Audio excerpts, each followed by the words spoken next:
Je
m'appelle Christophe Cron, je suis actuellement chirurgien cardiaque au CHU de Rangueil, études de médecine à Tours pendant 6 ans. Après j'ai été reçu à l'internat pour faire une spécialité à Bordeaux où j'ai fait 5 ans d'internat, suivi par un poste de chef de clinique pendant 5 ans encore à Bordeaux.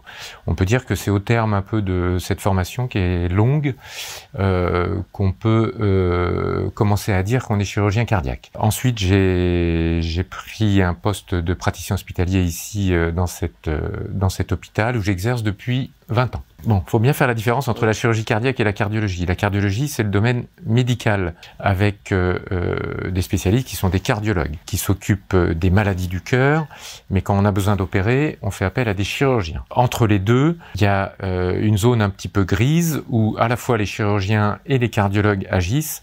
C'est tout le domaine des valves percutanées, c'est-à-dire de la chirurgie qu'on fait en passant par les vaisseaux pour éviter d'ouvrir le thorax. Et là, dans ces cas-là, on travaille ensemble, chirurgien et cardiologue. Je peux pas cacher que mon père était chirurgien cardiaque. J'ai baigné un peu dedans parce qu'il nous racontait et puis qu'on voyait son mode de vie. Et j'ai toujours vu quelqu'un qui était passionné, qui était content d'aller travailler, qui était content de ce qu'il faisait. Il y avait une vraie passion et inconsciemment, je pense que ça m'a influencé. Voilà, à 14 ans, j'étais déjà dans une salle d'opération pour voir ma première opération qui m'avait beaucoup impressionné. Après, j'avais pas forcément envie de faire cette spécialité et je me suis retrouvé par obligation à faire un stage en chirurgie cardiaque à Bordeaux, qui était un des meilleurs services de France à l'époque. Et j'ai tout de suite été passionné. Et puis tout ce que j'ai vu après m'a semblé fade et vraiment, je me suis dit que c'était fait pour moi, quoi. Je m'appelle Stéphane, j'ai 46 ans. Je suis youtubeur sur la chaîne Docteur Peinture. J'ai été opéré de la valve mitrale, opération à cœur ouvert, en février 2021. Même les médecins savent pas trop, quoi. Ça peut être génétique, ça peut être n'importe quoi. Et puis ça aurait pu arriver beaucoup plus tôt ou beaucoup plus tard ou jamais. Moi, je suis tombé malade du jour au lendemain. J'étais voir mon médecin qui m'a envoyé aux urgences. Les urgences se sont occupées de mon cas. Et puis j'ai eu un premier contact avec un cardiologue. J'ai été suivi pendant assez longtemps jusqu'à ce qu'il découvre en fait une rupture de cordage de la valve mitrale. Avant l'opération, on rentre à l'hôpital pendant 3 jours où on fait toute une batterie d'examens pour évaluer les risques du patient certainement et de savoir comment vont procéder les équipes de chirurgie. Donc moi j'y suis resté 3 jours au mois de décembre, super cadeau de Noël, et ensuite a été décidé de l'intervention et d'une date. Ils se font des idées par rapport au film et ce qu'ils imaginent de l'hôpital dans les années 70. La spécialité existait, mais ça a énormément changé. On n'opérait pas de malades après 70 ans. Voilà, on considérait qu'ils étaient trop vieux. Maintenant, la majorité des patients qu'on opère ont plus de 70 ans. Donc on a complètement changé la population des patients. On opère aussi des jeunes, bien sûr, mais c'est vrai que on fait des patients qui sont plus âgés, donc qui ont plus de comorbidités, qui sont plus malades. Bien qu'ils aient plus de raisons de faire des complications, finalement, à cette époque-là, je parle d'il y a 30 ans, il y avait plus de complications que maintenant parce que tout a progressé. Voilà, la prise en charge des patients, on en reparlera peut-être plus tard. Avant, pendant, après, l'anesthésie surtout. Par exemple, il y a des complications d'anesthésie, il y en a pas. On n'en voit plus. Les patients ont parfois peur de l'anesthésie. Et ça, des chocs, les gens qui se réveillent pas à cause de l'anesthésie, ce sont des choses qui n'existent plus, que moi j'ai jamais vu. Des complications d'anesthésie, il y en a plus, quoi. Alors qu'à l'époque, ne serait-ce que l'anesthésie, ça présentait déjà un risque. Il y a 20 ou 30 ans, les anesthésistes étaient un peu aux ordres des chirurgiens, quoi. Le chirurgien décidait d'opérer. L'anesthésiste, on lui demandait pas son avis, il endormait le malade et il le réveillait après.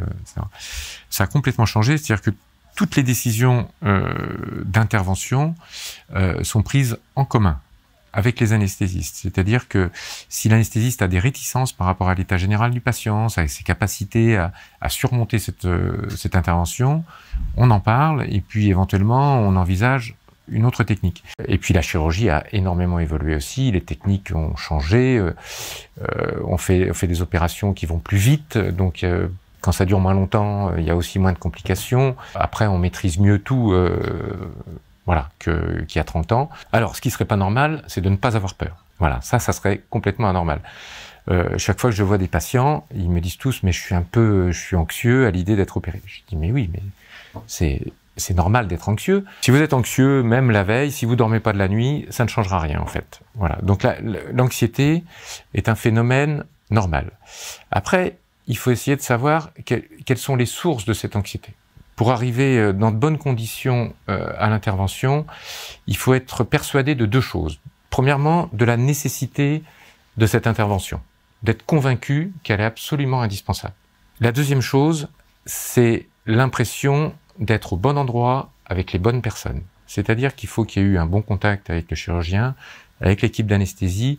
Il faut arriver en confiance. Il ne faut pas avoir derrière la tête l'idée de dire « ouais, mais est-ce que j'ai bien fait de venir là? Est-ce que cette intervention, elle est vraiment nécessaire ?» Et on voit de plus en plus de patients qui viennent pour un deuxième avis. C'est-à-dire qu'ils ont été vus par un chirurgien et pour confirmer qu'il faut bien faire l'intervention, ils viennent voir un deuxième chirurgien d'un autre critère qui est le feeling avec le chirurgien. C'est-à-dire que, voilà, est-ce que c'est la bonne personne avec qui je vais être en confiance ou pas? C'est une espèce de chirurgie à la carte, ça.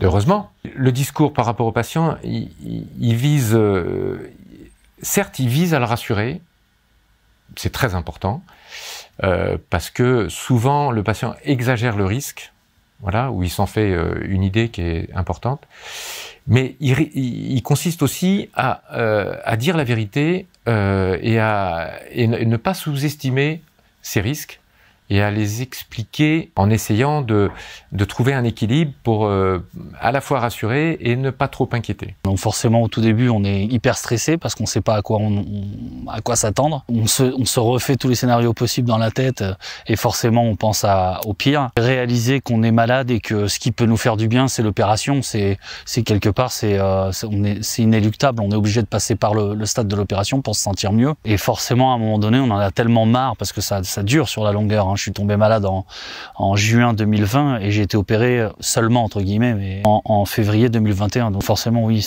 j'ai eu le temps vraiment de flipper en fait. Mais à la fin, on en a tellement marre d'être dans cette situation parce que physiquement, je me sentais pas bien hein, et moralement aussi. Donc j'étais prêt. J'étais prêt parce que je savais que c'était la meilleure, la seule façon, le seul issue de me sortir de là et de me sentir mieux. Ce qui m'a aidé moi personnellement, ça a été mon entourage proche. Et puis j'avais la chance d'avoir un petit coin de nature, pas très loin de chez moi, où je pouvais me promener et m'aérer la tête. Ça m'a fait vraiment du bien. Vous faites combien d'opérations par an vous? À titre personnel, j'en fais 350 par an et au niveau du service, on en fait 1400 par an. Ce qui signifie que parfois vous en faites au moins 2, voire plus par oui. an. C'est phénoménal. Et vous faites quoi pour vous détendre entre chaque... Il y a 3 pieds. Il y a le travail, c'est très important. Il y a la famille. Il faut avoir une 3e activité pour s'équilibrer, qui peut être artistique ou sportive, ou enfin ça peut être n'importe quoi. Moi, c'est le sport. J'ai toujours fait beaucoup de sport. J'ai fait du triathlon, du marathon, de la course à pied. Maintenant, je fais du trail. Je trouve mon équilibre dans le sport. J'en fais quasiment 5 fois par semaine au moins, et du yoga. Là aussi, ça fait beaucoup de bien. Une demi-heure par jour. Pour résumer, hein, être serein au bloc opératoire, il faut être aussi serein à l'extérieur du bloc opératoire et dans la vie, pour pas qu'il y ait d'interférences, voilà. Pour pas qu'il y ait un stress supplémentaire qui arrive. Quel conseil vous pourriez donner aux futurs patients pour vivre au mieux leur future hospitalisation? De vraiment être convaincu de la nécessité de l'intervention, d'être convaincu d'être au bon endroit avec les bonnes personnes. Ça, c'est très très important. Je sais pas quel conseil je pourrais donner. Je suis en train d'essayer d'imaginer si moi j'étais à leur place. Certains patients s'ennuient un peu. Alors quand ils commencent à aller mieux, ils s'ennuient.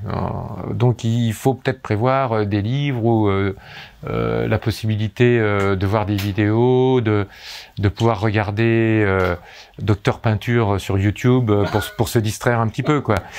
Mais non, c'est vrai, parfois il y a ce problème d'ennui qui peut arriver. La plupart du temps, quand les patients s'ennuient, c'est qu'ils vont bien. Un patient qui va pas très bien, finalement, il s'ennuie pas, il subit. Le niveau de stress, moi je pense qu'il n'a pas grand-chose à voir avec l'âge.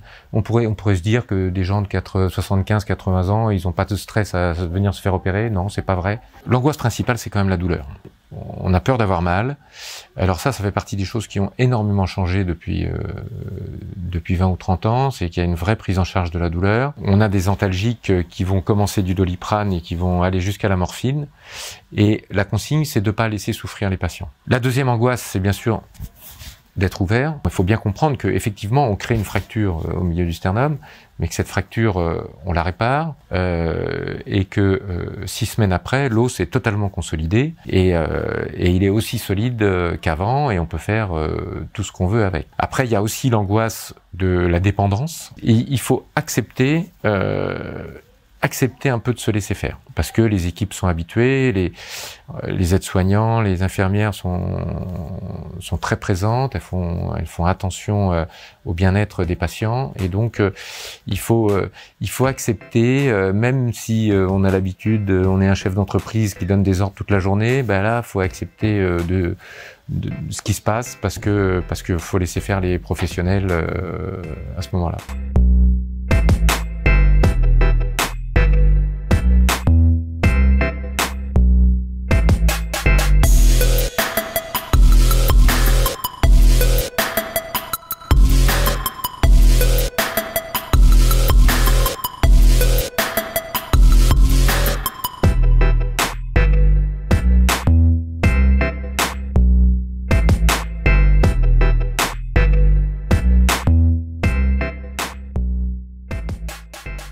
On flippe beaucoup, on pense à la mort, et puis quand on passe cette étape, on surpasse cette étape, et en fait on sait que l'opération ça ne sera que bénéfique, et on pense déjà à l'avenir et à l'après-opération, et se dire je vais pouvoir remarcher comme avant, je vais pouvoir courir, je vais pouvoir faire plein de trucs que je faisais plus du tout. Moi je me suis pas senti super bien au moment où je suis parti à l'hôpital, hein, forcément on peut imaginer. Malheureusement, je dirais, ce qui a été encore pire pour moi, c'est que c'était pendant la période de Covid. Les seules visites que j'avais, c'était les infirmières et les infirmiers qui s'occupaient de moi. Ça a été encore plus difficile arrive dans mon cas et dans celui de tous ceux qui se sont fait opérer à cette période-là, hein.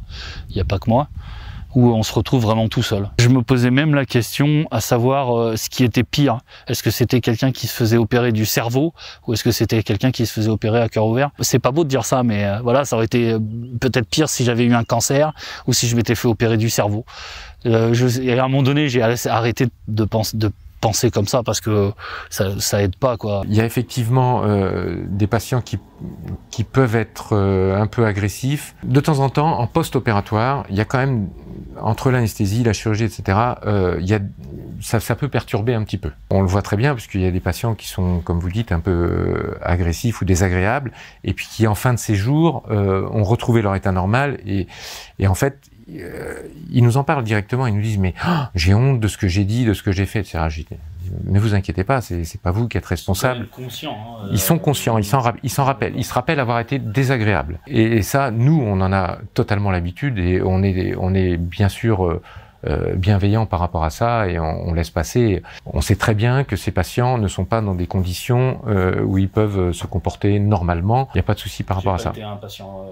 J'ai pas un mauvais souvenir. J'ai pas un mauvais souvenir. Et je ne sais pas pourquoi. Hein. Dès qu'on est à la télévision, au cinéma, il y a un biais qui fait que c'est plus impressionnant.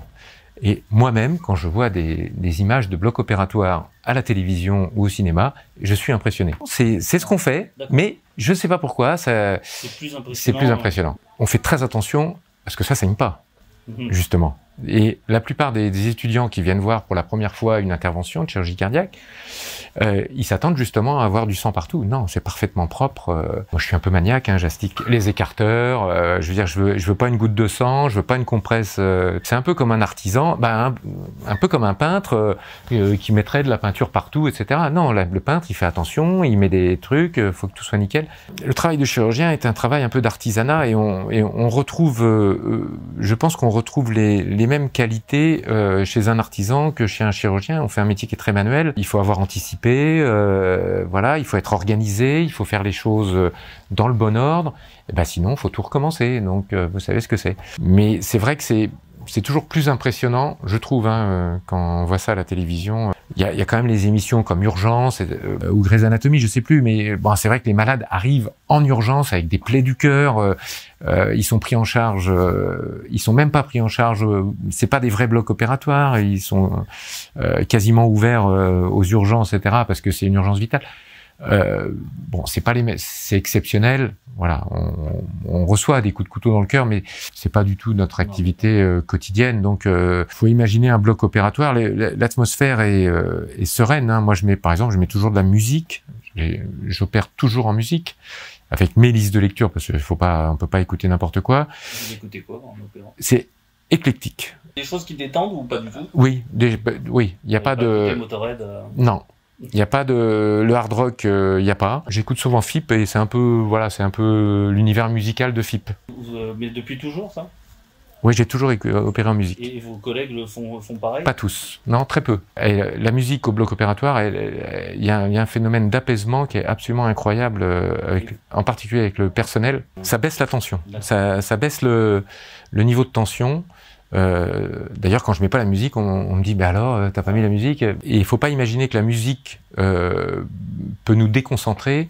C'est l'inverse en fait. On est plus concentré de la même manière que quand on met de la musique en voiture, on conduit pas plus mal.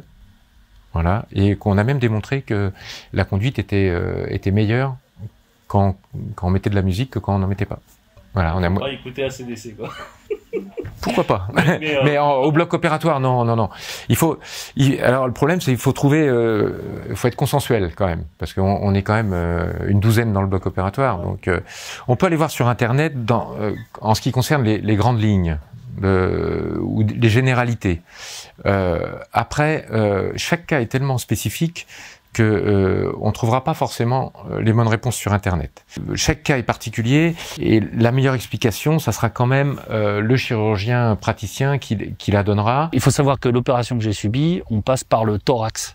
Donc c'est ce qu'on appelle une sternotomie. Effectivement, c'est une fracture du sternum pour pouvoir écarter et ouvrir la cage thoracique et accéder au cœur. Après tout le reste, je sais pas. En fait, il y a beaucoup de questions que j'ai pas voulu poser pour pas me faire des films. Et il y a beaucoup de choses que j'ai je me suis consciemment interdit de faire, à savoir aller regarder sur Internet les docteurs miracles, pour éviter de me faire peur inutilement, quoi. J'avais pas besoin de voir des images, etc., comment ça se passait. Mon imagination est bien assez fertile, je pense que la vôtre également, pour imaginer à quoi ça doit ressembler. Tout commence par l'annonce qui est faite aux patients de la nécessité d'une intervention. La plupart du temps, cette annonce est faite par les cardiologues. Souvent, c'est pris comme un peu un coup de massue, quoi. Le cardiologue adresse le patient au chirurgien, et c'est à ce moment-là qu'on fait la connaissance avec lui, dans un dialogue qui est à la fois un dialogue où on essaye de les rassurer, mais où on explique quand même exactement ce qui va se passer, quels sont les risques, voilà. Et cette prise de contact est extrêmement importante, et beaucoup de patients disent en sortant de la consultation, je me sens rassuré maintenant, docteur. Alors on est rassuré parce que on a vu son chirurgien, c'est quand même bien. On sait que on reviendra pas dans l'inconnu. On a vu les locaux aussi. On a un service qui est tout au même étage, donc on sait où ça va se passer, on sait où est le bloc, où est la réanimation. C'est vrai qu'on arrive dans un grand hôpital, il faut se garer à des kilomètres, et on a l'impression que c'est totalement déshumanisé, alors que en fait cette grande ville, c'est un ensemble de villages, et notre service de chirurgie cardiaque, c'est un village, c'est un étage, et c'est toujours les mêmes personnes qui travaillent, etc. Donc il faut humaniser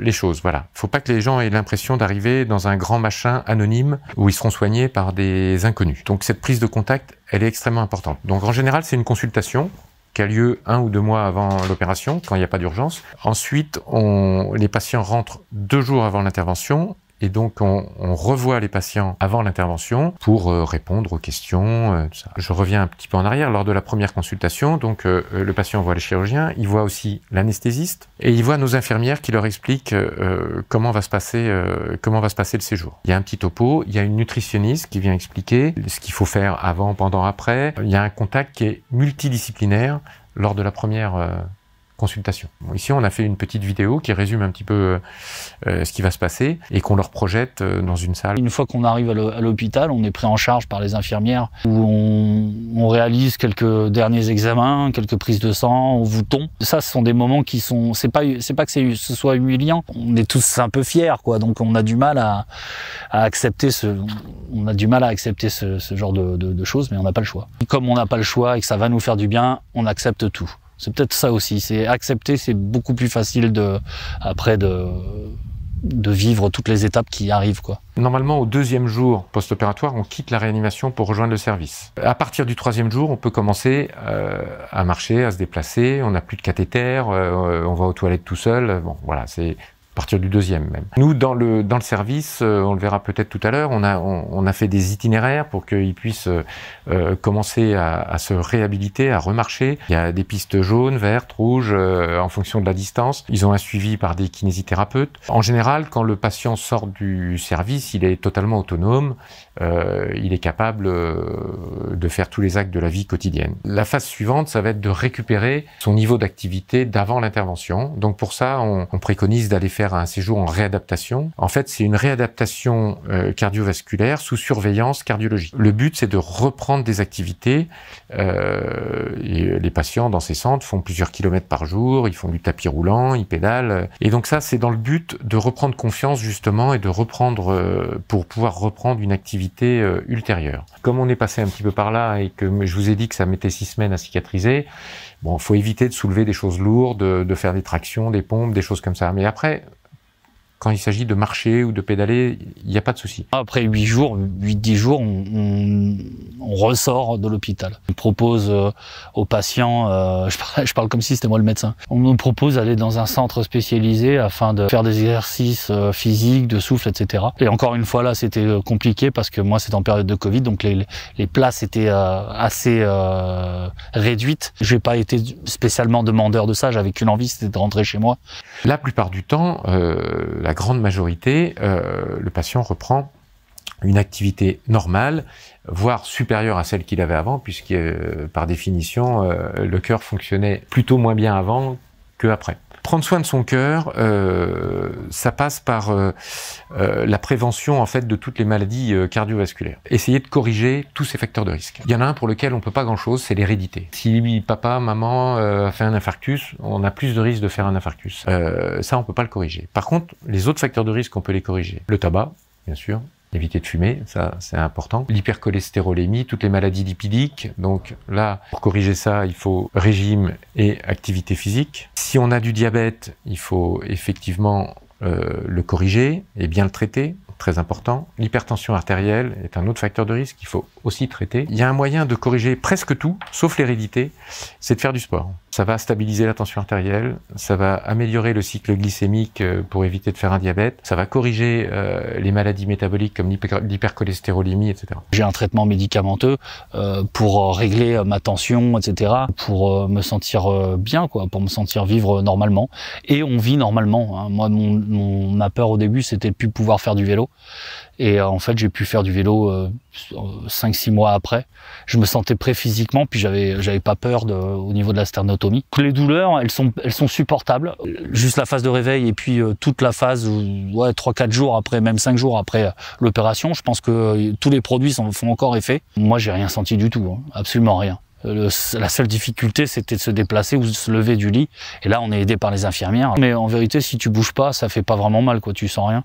Et puis, tu as une ceinture qui t'aide aussi autour du sternum à maintenir la cicatrice, les côtes et compagnie. Voilà, ça, c'est une période compliquée. C'est 1 mois après l'opération. Et puis, au bout de quelques mois, on enlève enfin cette ceinture de maintien là autour du thorax. Et là, on revit tout de suite. Bon, il y a la jeunesse aussi. Je pense que j'ai 46 ans. C'est vieux pour les jeunes. Mais c'est pas si vieux que ça, donc ça aide. Je pense que plus on vieillit et plus la récupération est plus longue. J'en ai parlé avec un cousin qui s'était fait opérer aussi du cœur, mais pas du tout de la même chose que moi. Il a souvenir que quand il avait été hospitalisé étant gamin, il voyait des gamins qui avaient été hospitalisés, qui avaient été opérés de la même chose que lui, ou plus ou moins, et qui couraient quelques semaines après l'opération, alors que lui, pas du tout. Après, c'est aussi beaucoup un travail sur soi. Il faut accepter d'être diminué pendant un certain temps. Je peux aller marcher pendant des heures à la montagne. La seule chose, c'est que je vais m'arrêter un petit peu plus souvent, un peu plus longtemps. Je fais du vélo avec une assistance électrique, ça a fait rire beaucoup de gens autour de moi, jusqu'à ce qu'ils apprennent que je m'étais fait opérer à cœur ouvert. Là, ça fait un peu moins rire. Surtout que moi, j'habite pas loin des coteaux et c'est très vite pentu, c'est compliqué. Mais là, je suis très content d'avoir un vélo comme ça, et ne serait-ce que pour le moral. C'est ce que je disais au tout début. Qu'est-ce qui t'aide? C'est s'aérer, faire des choses qu'on pouvait faire avant, ou en tout cas s'en approcher. Voilà, je sais que demain, je vais pas sauter en parachute, mais je peux faire encore plein de choses qui me plaisent, et puis je peux vivre, je peux respirer. Ça a pas changé ma façon de penser par rapport à l'argent et au travail, mais je m'embête beaucoup moins avec beaucoup de choses. Déjà, j'avais peu de principes, mais alors là, j'en ai encore moins qu'avant. Je fais même très attention, j'essaye de faire attention avec les gens qui m'entourent, parce que j'aurais tendance à dire que je me fiche de tout, alors que j'étais plus ou moins comme ça avant, mais là, c'est puissance 10, quoi. Donc, il faut que je fasse un peu attention à ça. C'est la seule chose qui est changée. Je veux pas m'embêter avec des clients comme j'avais avant. Avant, il fallait absolument que je travaille. Là, aujourd'hui, il faut que je travaille. Mais c'est vrai que YouTube et ma boutique m'aident beaucoup. Donc, je peux me permettre de plus prendre les clients les chieurs, quoi. Je sais pas si on peut le dire, ça. Voilà, parce qu'il y a des gens qui pensent beaucoup à eux et qui pensent pas forcément aux autres. Et résultat, quand on est artisan, il faut se donner à 100% à son client. C'est compliqué quand toi déjà t'as un problème de santé, qu'il faut que tu vives avec ta valve à moitié réparée, quoi. Il y a des choses que j'ai plus envie je m'embête plus avec beaucoup de choses. J'ai envie de dire que pendant les 1 mois et demi, 2 mois après l'opération, on cherche, on s'observe, on essaie de savoir si on se sent vraiment mieux qu'avant, etc. Et c'est compliqué parce qu'on reste beaucoup allongé. Quand on marche, on fait des marches assez courtes, on est très vite fatigué. Mais au bout de 6 mois, la fatigue, il y en a plus, quoi. Et je peux marcher plus vite que n'importe qui, et pendant des heures, et sans ressentir la moindre fatigue. Donc vraiment, je sens une différence incroyable. C'est le jour et la nuit. J'étais en train de mourir, on m'a réparé, me sens vivant, et encore plus vivant qu'avant. Avant que toute cette histoire me tombe dessus. Honnêtement, je me suis inquiété. Déjà, ne serait-ce que les rendez-vous réguliers chez le médecin, c'est compliqué aussi à gérer parce que mentalement, tu te dis, bon voilà, quand est-ce qu'elle va t'avertir que un jour ou l'autre, c'est bon, c'est le moment, il faudra te refaire réopérer. On a peur de ça. Ça reste au fond, en fait. J'essaie d'enlever un maximum de stress autour de moi et dans mon travail. Et c'est pour ça qu'aujourd'hui, je fais quasiment 99% de YouTube et de ma boutique. Voilà, ce que je voudrais dire, c'est que quand on tombe malade de cette manière-là, enfin de cette manière-là ou d'une autre manière d'ailleurs, et puis ça peut être valable d'ailleurs pour n'importe quelle maladie, il faut déjà se dire que c'est une question de survie. On doit passer par là si on veut vivre et mieux vivre. Une fois qu'on a accepté ça, tout est beaucoup plus simple. C'est simple à dire hein, comme ça. Moi, j'ai mis à peu près 3 mois à me mettre ça en tête. Quand on se dit je suis pas malade, on se ment à soi-même. Quand on se ment plus, on est prêt à être opéré. Moi, ça a été un second souffle. J'arrivais à respirer correctement, je m'essoufflais pas aussi vite qu'avant. J'ai pu refaire du sport alors que je ne pouvais plus du tout. J'ai envie de finir par ça. Beaucoup de gens s'imaginent pas la chance qu'ils ont d'être en bonne santé. C'est quelque chose que ma grand-mère me disait. Ma grand-mère, elle avait 80 balais, donc elle pouvait me le dire. Elle avait vécu. Moi, j'en ai 46 et je le dis comme un vieux, parce que j'ai vécu cette expérience-là. Les gens se pourrissent la vie eux-mêmes. Ils se rendent pas compte qu'en fait, ça peut s'arrêter du jour au lendemain, et peut-être même souffrir jusqu'à ce que ça s'arrête.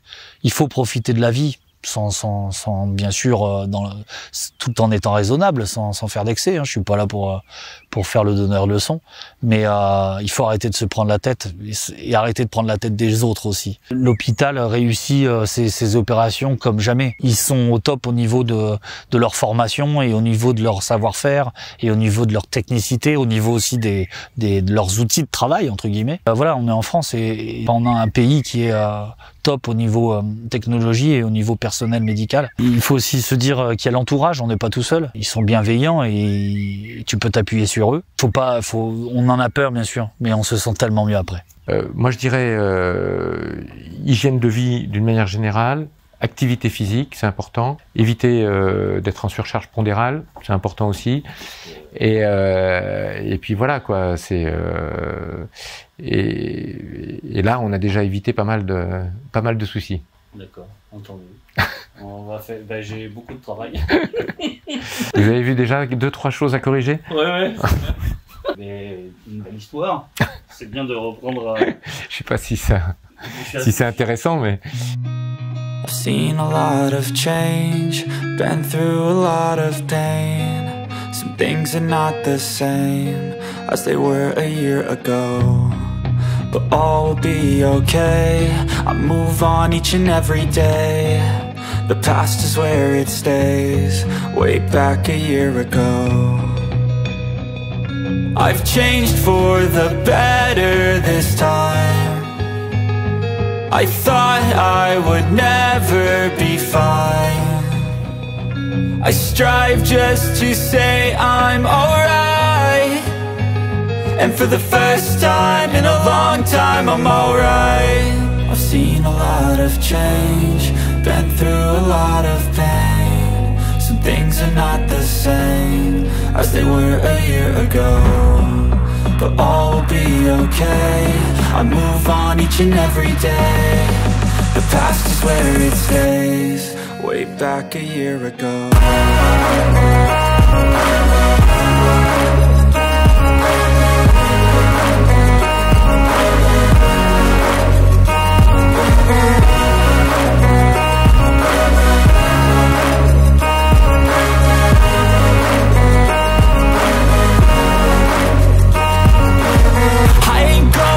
I'm not falling, I'll push all my chips and call all in. I'll bet on myself, you keep stalling. I hear destiny and it's calling. I'll keep my head up high through the downs and lows. And we're all going life, still nobody knows. But I'ma choose what's right and take what comes and goes. And ain't no one in life holding me back no more. I've seen a lot of change, been through a lot of pain. Si tu es arrivé jusqu'à ce message, c'est qu'il t'arrive de regarder à fond mes vidéos. Ça me fait quelque chose. Jadis, tu étais un simple petit pelleter. Grâce à mes nombreux tutos, tu es enfin arrivé au sommet de la chaîne alimentaire. Toutefois, tu peux pousser ta curiosité à regarder les 2 vidéos que je te propose là. Et n'oublie pas le petit pouce bleu juste en dessous. C'est mignon. Tu es mon seul espoir.